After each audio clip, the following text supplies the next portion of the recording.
Orang pasal mau situ Melawi. Oh, itu dah kayu. Kau kamu mana di mana? Bukan lagi yang sini. Dek kuah yang dah kayu lah. Saya mama berkata nak ganti kami. Ini susah ni. Masuk tinggal lagi tu kahwin ni. Kuah. Dia nani. Yo, unfortunately enough.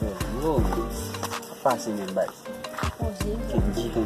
Kenji aku ni zikame. Zikala aja.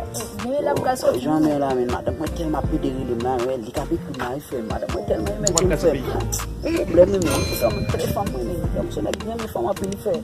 Kalau kau Deledji fakap ni bas, Deledji dia ni wasa film. Yo, mana ada ni film? Asyik ke tiga menarik. Kenji, apa pam? Deledji. Walaupun sina bahasa lain. Sebab lekat tiga ni yang map surat apa. Lekat tiga ni yang surat. Ini dia kan bozin lah. Ini kau balik apa? Kau bozin lah. Jual. Dia kau ni tiga ni kan? Shit. Je vais bien quand tu vas ça.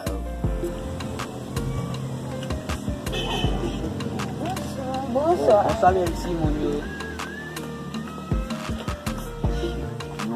Kenji, gade Deledji famille. Catherine, from your famille. Catherine, non, après je suis quand même. Nous comptons en fait à condition, ma beaucoup de téléphone.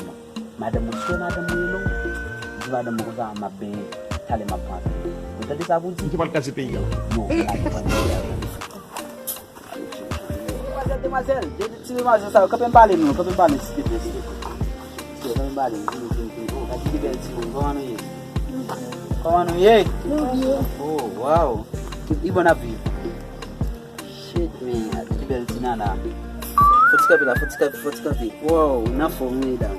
Comment nous y est? Bon, pour me présenter, non comme c'est Deledji, moi c'est un artiste. Wow, son bon bel nom, il demande de devenir en chantant. Et où? Tu vas le casser pays. Mesdames, c'est d'accord, on a cité même avec nous tout dire. Wow, oh, bon petit peu.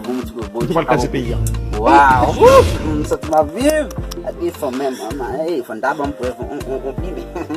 D'abord on peut on plimer. Tu vas le casser pays. Nous d'accord?